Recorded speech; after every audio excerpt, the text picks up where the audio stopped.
By CNN's count, Republicans have now flipped 3 Senate seats, with the potential of picking up another, setting themselves up to have at least 52 seats in the U.S. Senate. I'm joined now by one new member of that majority, Senator-elect Jim Banks of Indiana, who currently serves in the House. Congratulations, sir. Thank you so much for being here.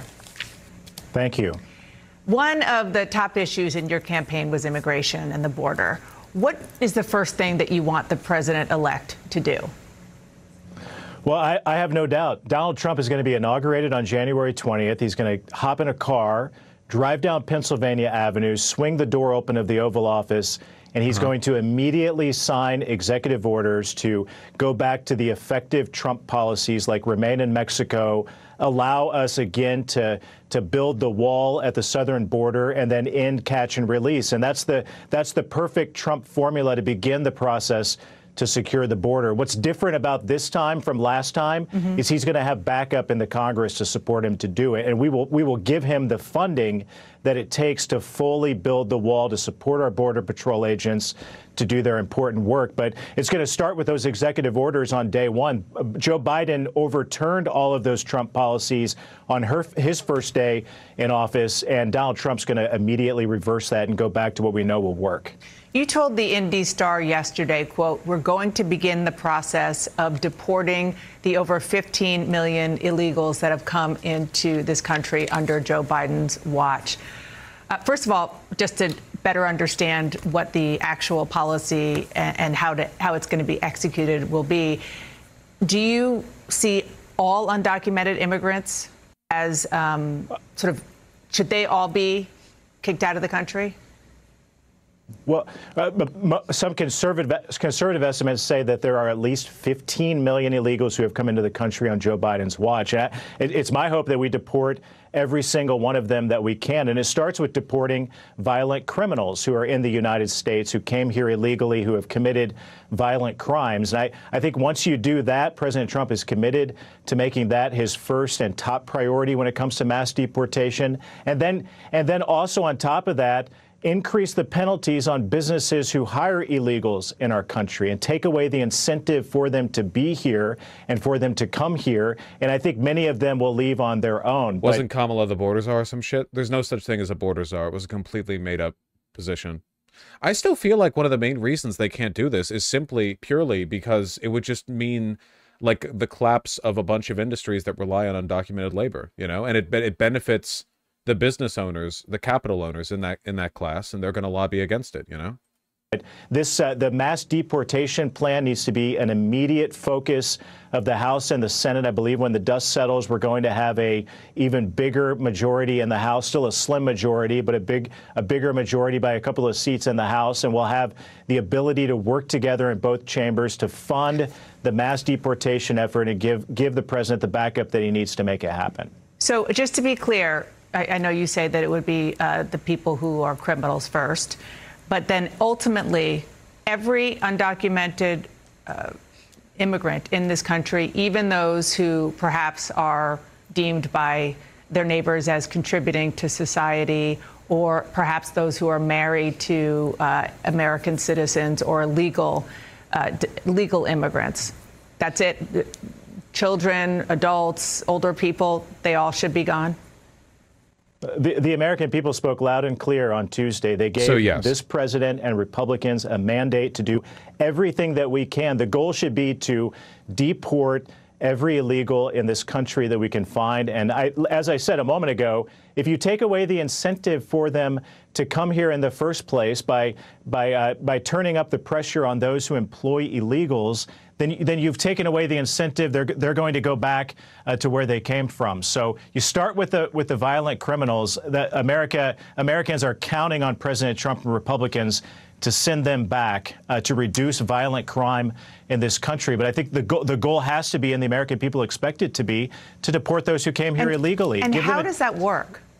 I mean, Do you think that with this mass deportation, we're going to end up seeing the same shift that we got with Roe v. Wade, where overnight Roe v. Wade went from like, yeah, we want to ban all abortion to, oh, actually, everyone wanted this. We're just pushing it back to the states. I don't even personally want to ban abortion. I just want people to have the choice to the state level. Don't hurt me. You know, like they're going to start They're going to start to begin the deportations, and at first it's going to be mass celebration, but then as the like the slow grinding process of having the military go up block by block, and like, you know, businesses getting raided by National Guardsmen to get like 20 guys working in the back or whatever, that eventually it's going to be like you know, and they're going to like walk it back a little bit. It's a huge undertaking. How does that even actually work realistically? No doubt about it. President Trump said yesterday that it could be costly, but the American people deserve it to do everything that we can to return sanity back to this country. The money is one thing, but I'm talking about like how does it work? If you just pick Indiana, for example, how do you want the federal government to go about finding people and physically getting them out of the country? I don't think this is that complicated. I spoke with a local sheriff. It's just maybe the single largest arrest and deportation program ever enacted in all of human history in a modern developed country with relatively high standards of like human rights, police transparency, so on and so forth. It's just, you know, it's just a little, it's not complicated, but I also won't give you any information. In Indiana earlier today, who's ready. Local law enforcement is ready to go to do what it takes to help with the mass deportation effort. But if you take away those incentives from business and put pressure on businesses who hire illegals in this country, then many of these, maybe most of those who are here illegally, are going to go back on their own. And that's what Donald Trump and Republicans in the House and the Senate are focused on. I think it begins with deporting. That's so true, man. Like 15 million undocumented immigrants are definitely going to make the trip back. They're going to like swim back across the Rio Grande. That's so true. They're going to go back to the most heavily policed area of the country for undocumented immigrants, and then they're going to go back. That's so true, man. That's so true. Violent criminals. It's not that hard to find them, and if you take away the incentive, many of them will go back to where they came from. Well, on the incentive, I do want to ask you about that, because you know that you will get some pushback by people in your own party who are sort of business-minded Republicans who will say, we need these people. They are workers that really fuel our businesses. And then aside from business, just even taking agriculture as an example, I want to read a quote from Michael Marsh, president and CEO of the National Council of Agriculture Employees. He says, from an employer standpoint, you're very concerned when you hear somebody talk about deporting a significant amount of the existing workforce. It is really grim that the biggest, most consistent and strongest argument that you could make for like one of the greatest crimes against humanity this country has ever perpetrated, possibly the greatest, arguably, it's not to compare bad bitches, but it's up there, would be like it would cut into profits and increase inflation. But, you know. What do you say to him and others who really do rely, even hospitality, who rely on these undocumented migrants?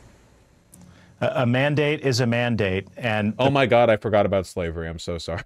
I was thinking about like genocides and war crimes and stuff. I totally forgot about the one back home. Okay, number two. That's fine. Again, like I even said not to compare bad bitches. We all know who the baddest bitch of all is.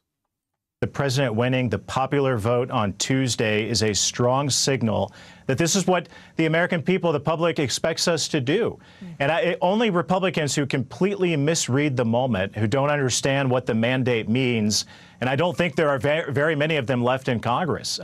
It's a much different Congress makeup today than what it was in 2016 when President Trump was first elected.